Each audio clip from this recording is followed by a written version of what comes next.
পয়গম্বর মুসা নবী আল্লাহর কাছে কথা বলার জন্য যাচ্ছে, এমনি একজন ধনী লোকের সাথে সাক্ষাৎ। ধনী কয়, মুসা রে, ও মুসা, আমার এত ধন হিসাব রাখতে পারি না, আল্লাহরে জিগাইবানি কি করলে আমার ধন কমবে? মুসা নবী কয়, ঠিক আছে জিগাইব। একজন বৃদ্ধার সাথে, একজন মহিলার সাথে দেখা। মহিলা কয়, মুসা কই যাও, কই যাও রে মুসা? মুসা নবী কয়, তোর পাহাড়ে যাব, আল্লাহর সাথে কথা বল।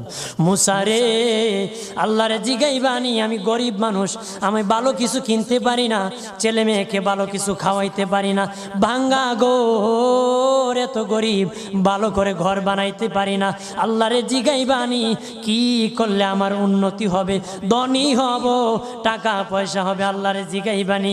আল্লাহ মুসা নবী কয়, ঠিক আছে, আল্লাহরে জিগাইব, তুমি কেমনে ধনী হইবা? আল্লাহ নবী মুসা নবী 3 রাস্তার মোড়ে যা দেখে একটা লোক বসে আছে, তার 2 হাত নাই, 2 পা নাই, 2 হাত নাই, 2 পা নাই। ওই লোক ডাক দিয়া কয়, মুসা রে, জীবনে কোনোদিন নিজে হাঁটতে পারি নাই, নিজ হাতে খেতে পারি নাই, কেউ খাওয়াইলে খাই, নতুবা উপবাস থাকি, বৃষ্টি আসলে ভিজি, সেখানে আমি আবার শুকাই। ও মুসা, জীবনে কোনো কাজে দুনিয়ার লাগি নাই, আল্লাহরে জিগাইবানি কোন কারণে আমারে বানাইছে? আল্লাহ কয়, জিগাই মনে? মুসা নবী কয়, আল্লাহরে। তোর পাহাড়ে মুসা নবী, মুসা ছিল কালিমুল্লাহ, কথা বলার প্রেম ছিল, কথা বলতো, কথা বলার প্রেম ছিল। কথা বলতে বলতে শেষ দিকে আল্লাহ গো, আসার সময় 3টা লোক আমার কাছে প্রশ্ন করেছে। একজন লোক হলো ধনী, কিভাবে তার ধন কমবে গো? আল্লাহ বলেন, মুসা রে,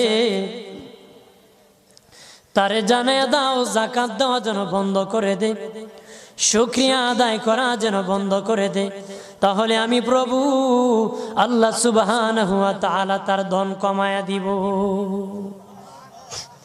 যদি শুকরিয়া আদায় বন্ধ করে, তাহলে ধন আমি কমাই দেব।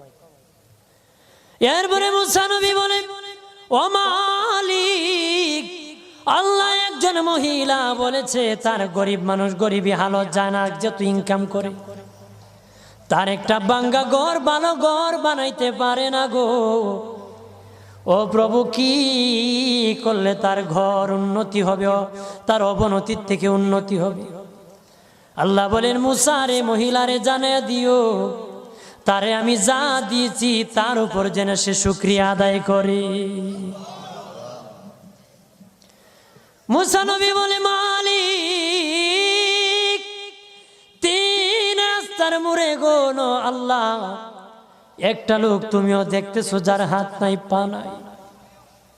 কত মানুষ হাত নাই গো, কত মানুষের পা নাই রে।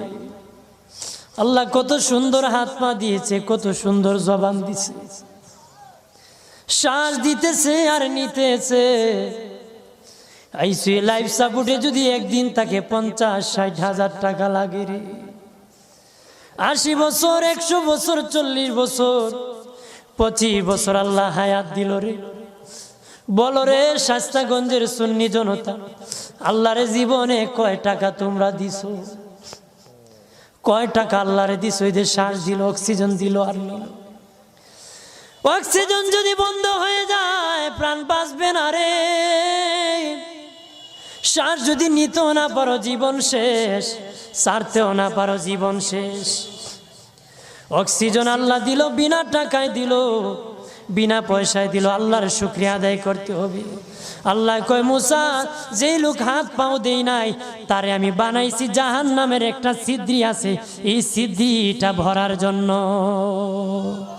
এই ছিদ্রি খানাটা বন্ধ করার জন্য আমি এই মুসায় এই লোকটাকে আমি বানাইছি। সুবহানাল্লাহ বলেন না?